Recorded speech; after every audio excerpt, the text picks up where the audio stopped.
Bienvenidos a Real Estate Interviews. Agradezco a Giselle Morán que nos haya permitido esta vez entrevistar a Michell-Auli, presidente de Deutsche Rail y sin duda una de las personalidades más importantes en el mundo ferroviario a nivel mundial. Dieter, qué gusto tenerte acá, será un placer entrevistarte. La entrevista la haremos en inglés, en virtud de que Dieter no habla español, pero bueno, tiene creo que 7 idiomas en los que nos podría platicar. Thank you for the interview. It will be our pleasure having this chat with us and talking a little bit about Mexico and where are we heading. So, thank you. Yeah, thank you for having me. And I think, well, the interview happens at the right time because what I foresee at the moment is with the new government that will be soon be in place in Mexico. This will become a Mexican moment as so many new railway lines will be built. And I mean, just out of the experience from many other countries, especially also Germany, I can say that the railway is the nature or the basis of the economy. So both on the freight side as well as on the passenger side, it on one hand is the motor for the economy, which is mainly the freight side. But if you don't get the people to where they need to work, then it's not enough. So it requires also the transport of passengers. And I think the decisions of the government to invest into significant amounts of public infrastructure, especially also for public transport, is going to change the landscape. It's going to open the freedom of the individuals to move within the country, which is going to also change the feeling of every individual, every Mexican. But in the end, it will change the economy. It will to the positive. Yeah? It will develop the economy significantly further. Whoa, nice. You're like this superstar around the world.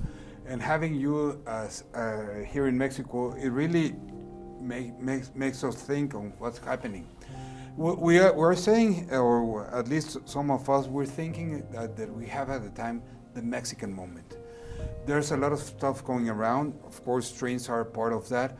Well, when I say the Mexican moment, what do you think about it? What comes into your mind? Well, firstly, if you look into other countries, you will find that infrastructure projects usually are generation projects. And in Europe, there is no piece of rail that has been built within less than 25 years. In Mexico, at the moment, you're proving that you're able to do that within only one legislation period, which is really a complete change of paradigms. 6 years it took us for the Maya train, yes. Which is really an unbelievable record in completing new infrastructure worldwide. And no matter all the criticisms, in the end, every railway project contributes to a better development in towards climate change. So it's improving emissions and reducing them. And at the same time, it improves the individual's area where within everybody can move, who is somewhere along this train line. And at the same time, it also provides freight transport to an area which typically is only depending before on trucks. And there is no other means of transport that is cheaper than railway freight. So basically, rail freight is always a massive push for a region that is connected to a railway for its industry. So basically what you say, well, the train will drive a lot of commerce to Mexico. Exactly. I have read a little bit about your life, and you have been in several countries. You have been in China, you have been in of course, Germany, and you were involved in certain of these projects on a very high end. You look at Mexico on a very high end. So when you saw the Mexican Maya train came into your table and say, well, what should we look at? You of course, you had a lot of environmental issues right. in Germany. You had a lot of. What do you saw on that? What was what was the driver that took you to take such project to the board of Deutsche Bahn and at that time and look Right. for that? So to answer your question, I think going back a little bit further, you mentioned spent some time in China. And truly in China, at that time I was working for Siemens, a rather renowned German company, in the field of railways. And in those years, which was around the years 2000, China was investing heavily into, firstly, speeding up old infrastructure to achieve, acceptable freight speeds, but also acceptable passenger speeds. And at the same time, starting to build new railway infrastructure for long distance. Of course, a country like China has huge population densities in many centers, so connecting those makes a lot of sense. But it also makes a lot of sense, especially on the freight side, because along the freight lines, typically what you then find is dry ports, where next to dry ports, adjacent to them, the industry can settle. And you have very good connectivity for the industry at these dry ports, and very low cost transport to and from into the world. And so that was already quite a learning. Of course, coming from Germany, it's a no-brainer. Germany is very connected in itself, both on the freight side as well as on the passenger side. But I think this was again like a hint to see, well, railway really pushes the dynamics of the economy. And then, of course, in Deutsche Bahn, dealing with international operations of railways, that again was what we carried into the world, into many different countries. So I understood you did a lot of projects around the world. So then we have the cargo. It's cheaper. It will make sense doing a little bit nearshoring. This nearshoring issue in Mexico that we're going through, it's happening. For McKinsey, it stated that there's over $100 billion US said to be placed in Mexico in the next 10 years. Do you think that the trains will help take these products to the States or make a shorter distance to the United States? Absolutely. I mean, in the end, it's not only the trains, but also the accessibility of ports by train. I mean, of course, there are also connectivities into the US by train for all kinds of goods that are either containerized or bulk. But you can go beyond that by multiplying the capacity of ports, by providing not only the port size itself with its container spaces that it has, but rather directly use a railway and before even doing customs clearance, unload the ship to trains, run the trains to a dry port, which is what is called a hinterland port, like 50, 100 kilometers away, maybe even in the middle of the country. And that's where then you do the customs clearance and the distribution. And in this way, you ease the load to the harbors and you multiply their capacity. And already this basically gives a huge impact to the economy because the port is not anymore the bottleneck. You take that away and you basically multiply their capacities. And that is in the end also supporting the cost and especially the capacity that you have shipping into the world. So let me just go around my head. So there's always this operational concept that you have to go through, and understand what's happening in the whole country to go into certain areas and to go into ports, airports, trains, highways, and so on. So since we have the right of ways in Mexico, we have a whole system which was made maybe 100 years ago, and now we have the opportunity to put in 21st century technology on, and let's go on freight first, and then we go to passengers. Right. How do you think, or how would you recommend to have this whole country operational concept stayed together? Because it means ports, airports, railways, as well housing and cities around it.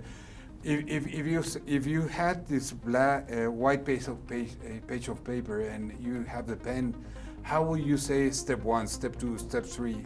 How will you go on to that? That's a good question. I mean, it's always good to have a master plan developed for where to put actually the economy or the economic growth centers, industrial zones, especially, of course, those should be connected ideally. And they need both. They need, on one hand, the passenger connectivity, but especially the freight connectivity. And they should ideally be on main axes, which are well connected for freight and for passenger services. And such a master plan for the whole country would make sense in order to also develop maybe underdeveloped areas, but also provide the connectivity to those areas so that they can commute also faster than today into the bigger towns or bigger centers, but also are connected in those areas, ideally by rail, because rail gives the capacity. There is no other means of transport that has such a high capacity, not regarding shipping, yeah? Shipping has higher capacities, but inland there is no means of transport that has or that provides higher capacity than rail freight, or in passenger, a passenger rail also has more capacity than a road, as an example. So basically you have to see the whole scene, make the whole system. I remember the first time that I saw the Hamburg shipyard and the trains, and which is something very interesting to see. I don't know, it's 28 or 30 lines of train with the port and the city.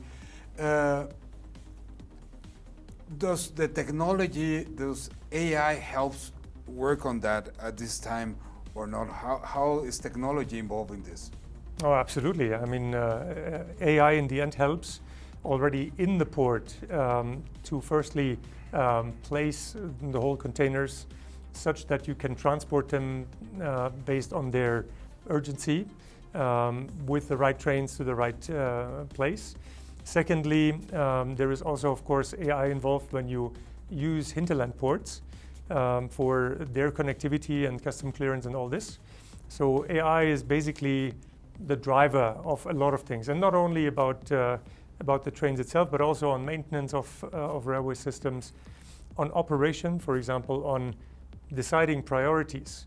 Typically, there are areas where you come to bottlenecks in networks. And for these bottlenecks, it is important to have a system in place which can decide automatically which train goes first and which goes second in order to maximize the capacity. Not in order to give one a priority, but rather to maximize the capacity in those bottleneck areas. And there are systems in place nowadays in many countries already that exactly do that. So basically, the AI could help you.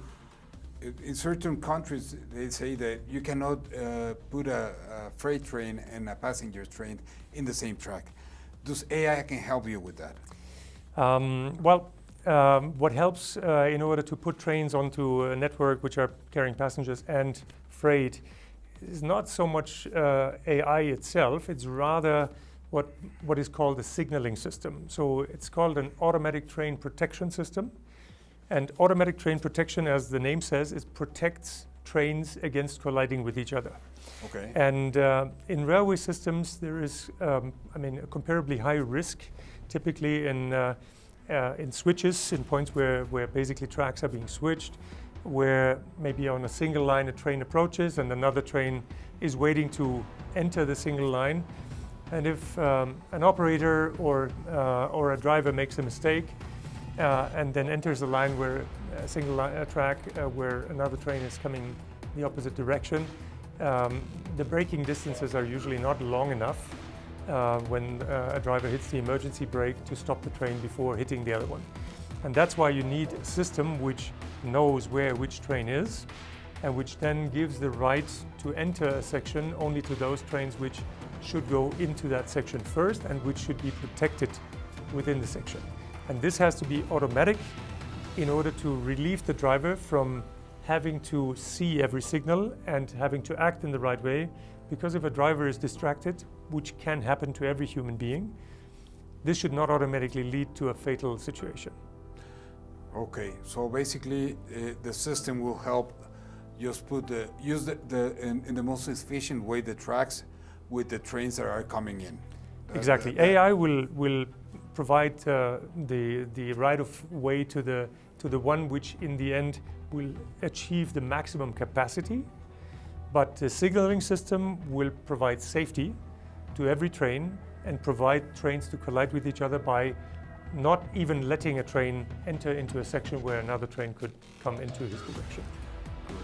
But it looks like it's fun to be on that operational tower to see what's going on.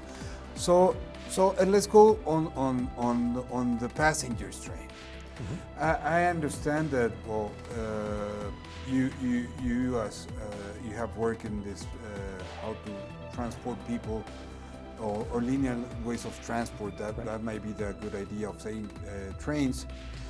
And Mexico has this beautiful opportunity to connect cities.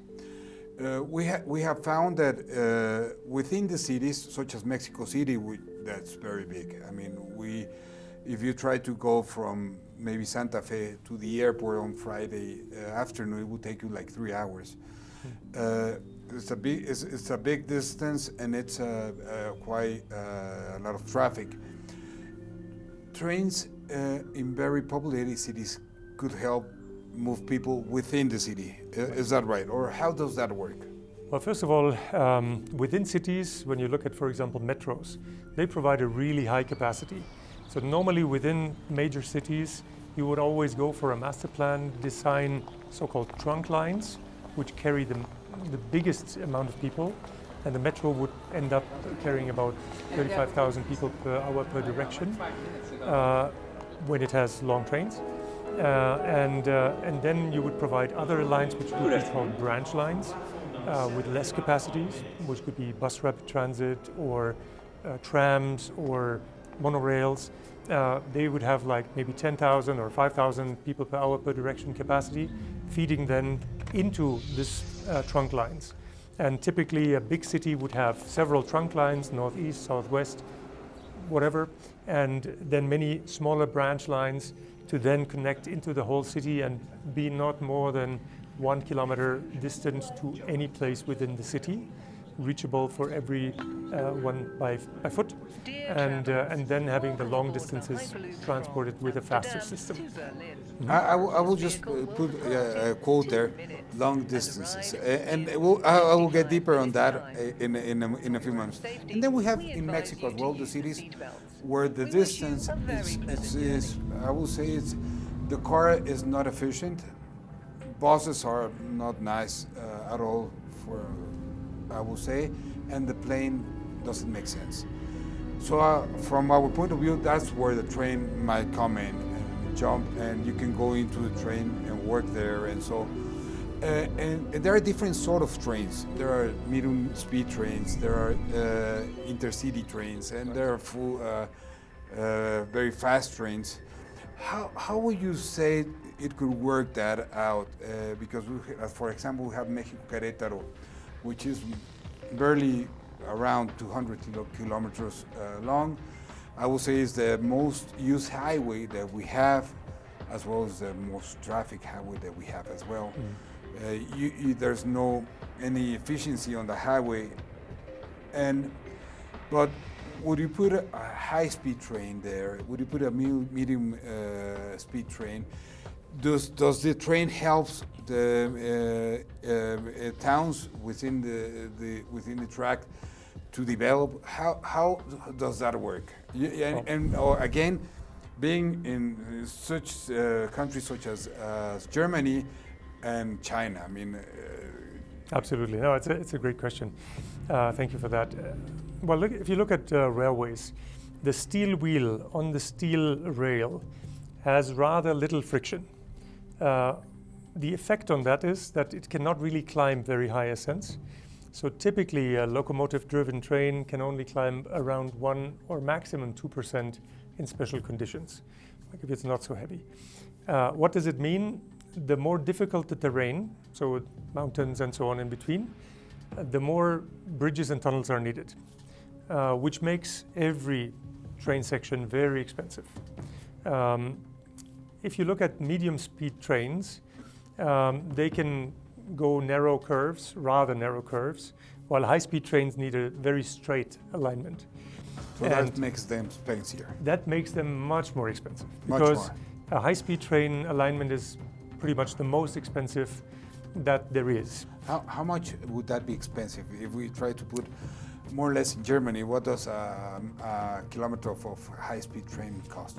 Yeah, a high-speed train in flat land would be somewhere around 20 to 30 million for a double track section, while a low-speed section of 160 kilometers per hour, which is considered low speed in most of the world, is going to be far less than half. Because with a lower speed section you can run more narrow curves, so you can follow more of a mountainous terrain more easily, with less bridges and less tunnels, while the high-speed train would need all the bridges and tunnels, also would need a different embankment, which would be much more solid. And in the end, that leads then to very significant investments. Secondly, the high-speed train typically would not stop in between, because a high-speed train needs about 15 minutes to accelerate to its full speed. 15 minutes. 15 minutes. So typically you would say it's about 25 kilometers, 30 kilometers for acceleration, and another 25 to 30 kilometers for deceleration. So you cannot have a stop within 50 kilometers, because then you cannot even accelerate to the top speed. Then it's not a high-speed train, then it's a low-speed train. And that won't develop the cities between these big two cities. That's the point. So if you put a high-speed train in place, ideally you have two very big centers that can generate enough capacity for a high-speed line. So in China, it did work between all provincial capitals, because every city which has a provincial capital status is more than 10 million. Okay. So more than 10 million means you will have a high-speed train every 6 minutes, full with people. You may say if you have more than 10 million people in each city and they are barely 400 kilometers away, that will make a high-speed train profitable, even profitable. But if you have less than that amount of passengers, example would be Germany. In Germany, the biggest city is Berlin with 4 million.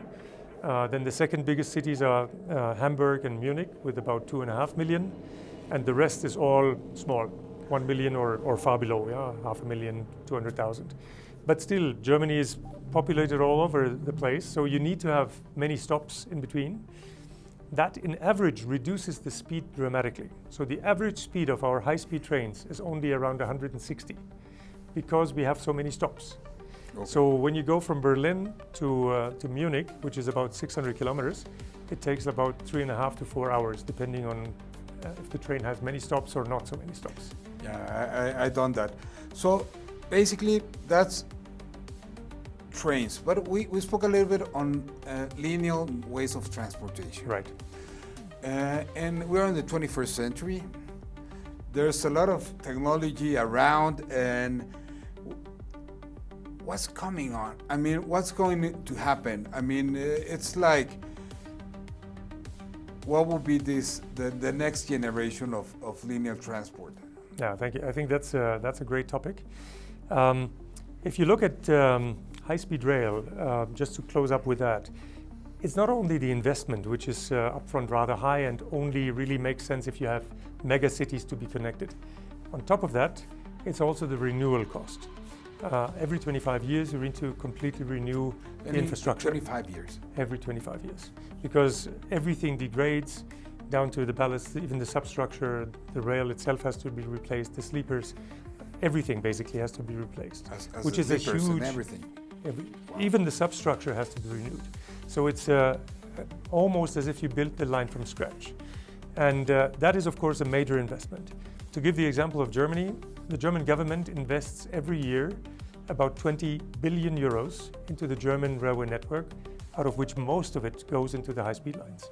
Wow. Or higher speed lines, like 200 kilometers to 300 kilometers per hour.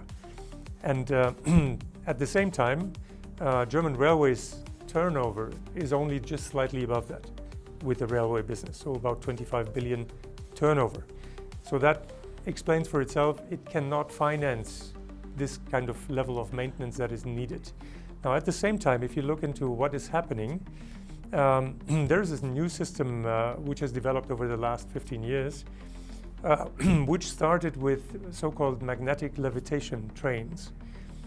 Now, these magnetic levitation trains already have the beauty that they don't touch the rail. They kind of there's float. No friction. Yeah, there is no friction between rail and train. So it has two effects. The one effect is the train doesn't wear, but what is even more important, the rail doesn't wear as well.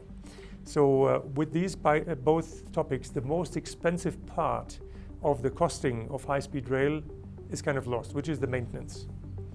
Now, secondly, now the new type of magnetic levitation train is not running outside, but basically is protected within a tube. And within the tube, you also don't have any outer influences to the train, like storms, heavy weather, not even earthquakes would damage or bad harm people that want to get into the train. Well, in the end, of course, you can have a security system in place that prevents... but they won't stop it in the middle of the... Sure, you can't access the rail, which is really an important thing. And for high-speed rail, in Germany, as an example, there's 5 suicides per day. 5 suicides per day? 5 per day. Wow. And they basically influence the whole network performance. And at the same time, every storm almost stops the operation, at least in the area where the storm takes place, because trees falling over, maybe not even onto the rail, but hitting something else close to it, and then in the end, the whole system has to be shut down. So safety is a big issue, and here safety is much better. And what about earthquakes? Does it work, or how does it could happen?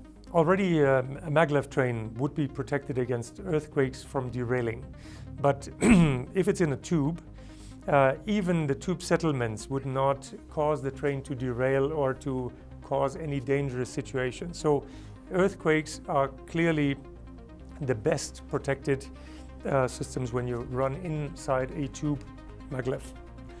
Okay. And secondly, then of course, such a maglev within a tube, you have the opportunity to reduce the air pressure in the tube. Similar like an airplane is also, when it's flying on 11,000 meters height, you have only about a third of the air pressure. And that's why the airplane consumes much less fuel. Same it would be here within the tube. You have a reduced pressure. With the reduced pressure, you have very little air friction to the train. And basically it consumes extremely little energy. So you mainly need only the energy to accelerate it. And after that, it floats almost without any friction.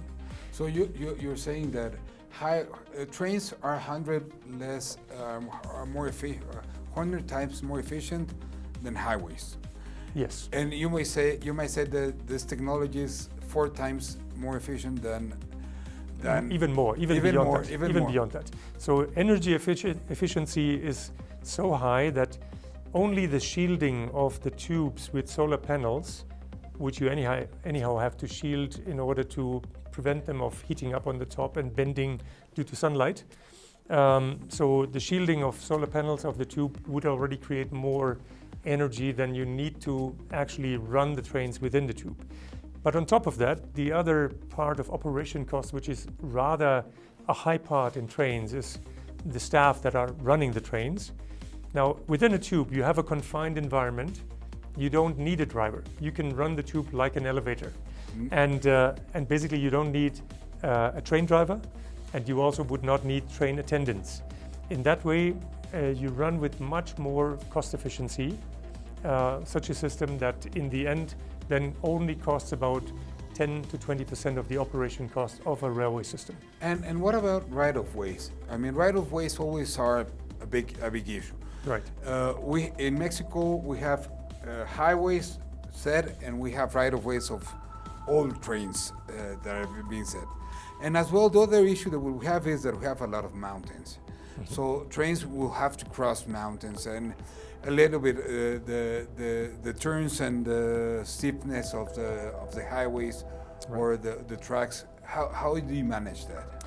Now, the beauty of a magnetic levitation train is that the motor that drives it is an electric, so-called linear motor. So it creates a field from the vehicle towards the rail, without touching it, and that creates a counterfield and it pulls itself along the track. Now, even if there is a mountainous area in between, the train can climb theoretically very high inclines, much more than a highway could. So basically, what it means is it can follow a highway.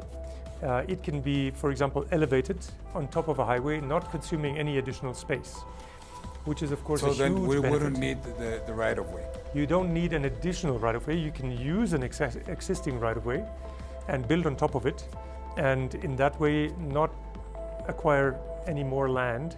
And land acquisition is usually a very big issue. So basically, if just like let's start wrapping up this stuff.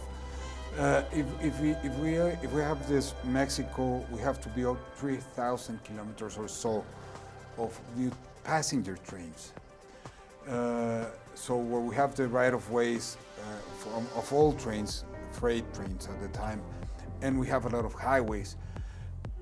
We can build this new technology and maybe be in Veracruz in an hour or so, or be in Monterrey in maybe 2.5 hours, right? Or just in the border of Mexico in 3 or something hours. Would that be something achievable? Absolutely, because the main issue is these extremely low operation and maintenance costs.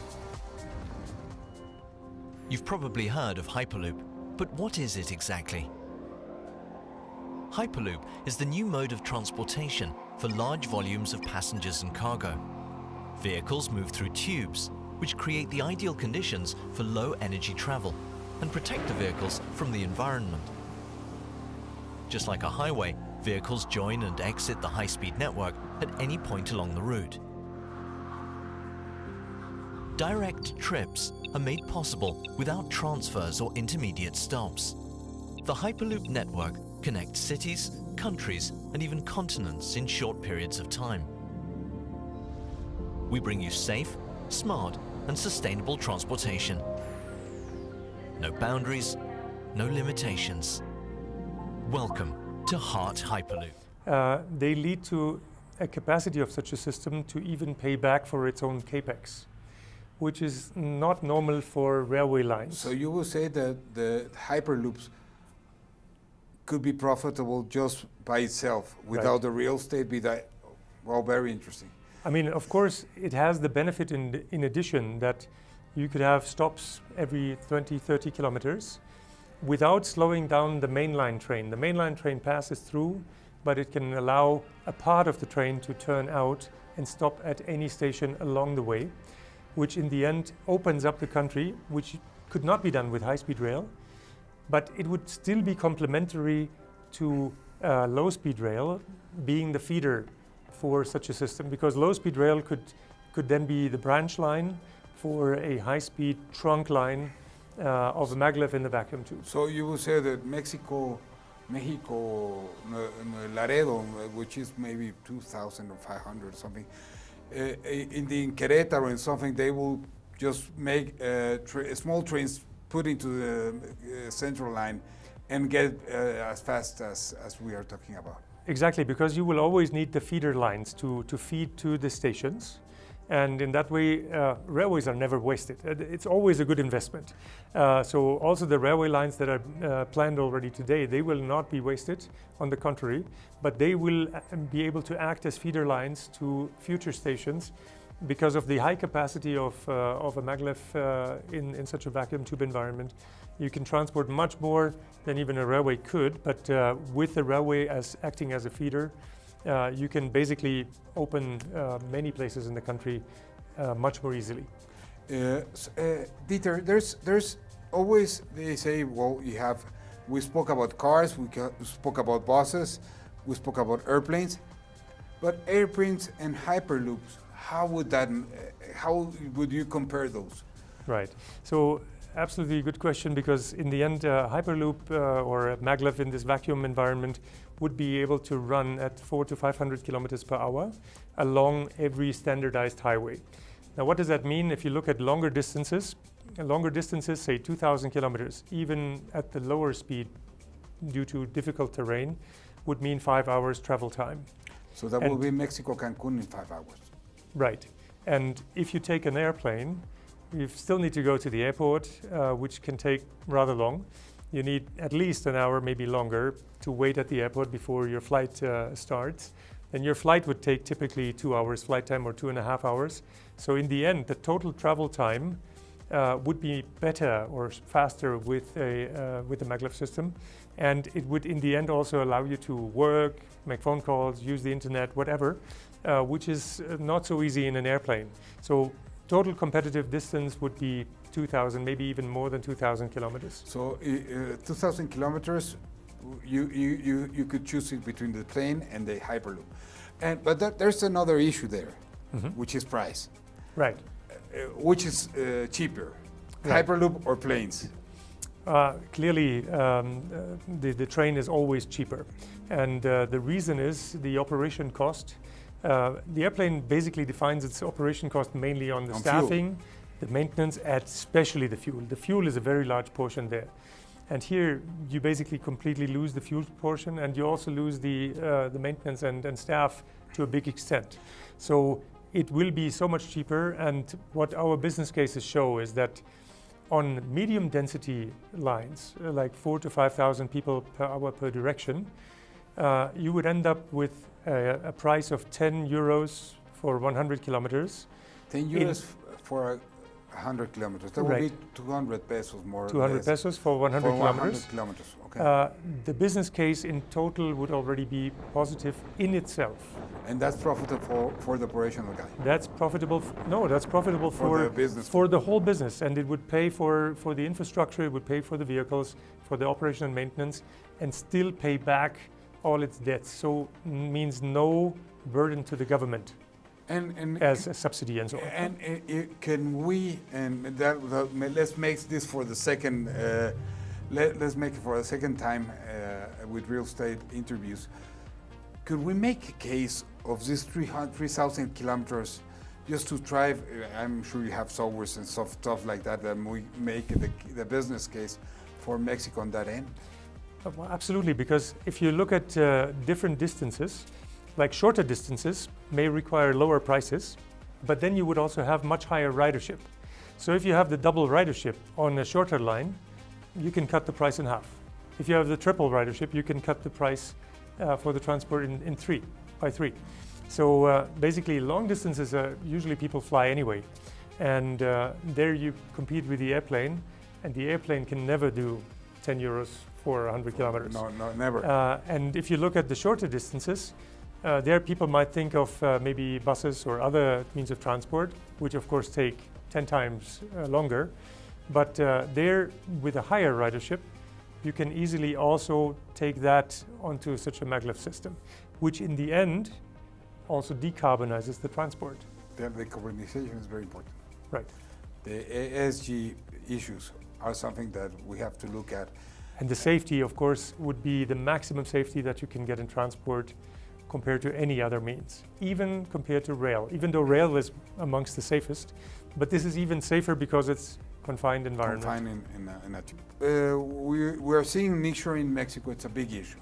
Right. What's your feeling on the nearshoring, or how trains or Hyperloop could help nearshoring in Mexico?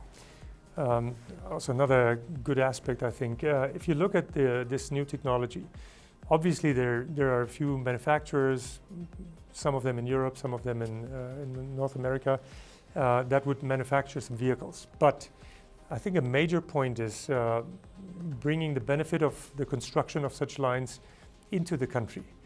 And compared to a high-speed train line, this kind of system, you would be surprised, is more simple because it consists of pillars, because always the guideway would be elevated. Pillars can be produced anywhere and obviously would be produced here. The steel tube is the same steel tube just by its nature like used in pipelines. So also such steel tubes would be produced locally, actually distributed over the country, and would enable much of a value creation close to the production site, and would of course bring a lot of value add to the whole country. Like with Hyperloop, we can take, I will say, expensive goods with low volume as freight to the United States. One of the main problems that we have is cross-border, the customs and stuff like that. So if we can have this confined tube that could make from customs to customs in different ways. Exactly, you can Could that work? You can have the port and the customs clearance. You could do that already here before you enter the goods into the tube, because nobody else could mess around Going with to them. the tube, yeah. Right, and then same on the other side. So if in the US goods are being sent to here, the same thing could happen there. So customs clearance can all happen even before the goods enter the tube, and that makes it easier. But to be clear also on that, Hyperloop can only carry palleted goods, which means whatever can be transported on pallets or on air freight cargo containers, that would work. Like electronics and right, high value goods, urgent goods, medicine, all these kind of products, even maybe very fast delivery products by delivery companies that want to deliver overnight. All this would work, but of course it's not a means of transport for shipping containers. Of course. The tube is That's not made other for that. stuff. Yeah. Right. Well, interesting. It will be great, yeah. I think the Hyperloop is going to develop strongly in this 21st century, for sure. Well, Dieter, thank you for your time. It's great having such a star here in Mexico, such a train star in Mexico. Bueno, pues amigos, muchas gracias por escucharnos. Esperamos que, que podamos hacer algunas propuestas interesantes con este tema del Hyperloop en México. Hope you help us figure that out and how we can push and make a better lineal transport for passenger system in Mexico. Estoy seguro que haremos una forma muy eficiente de transportar pasajeros, donde los aeropuertos, los puertos, los pasos fronterizos funcionen como un sistema, y pues muchas gracias por tenerte acá. Thank you, Marcel. Gracias.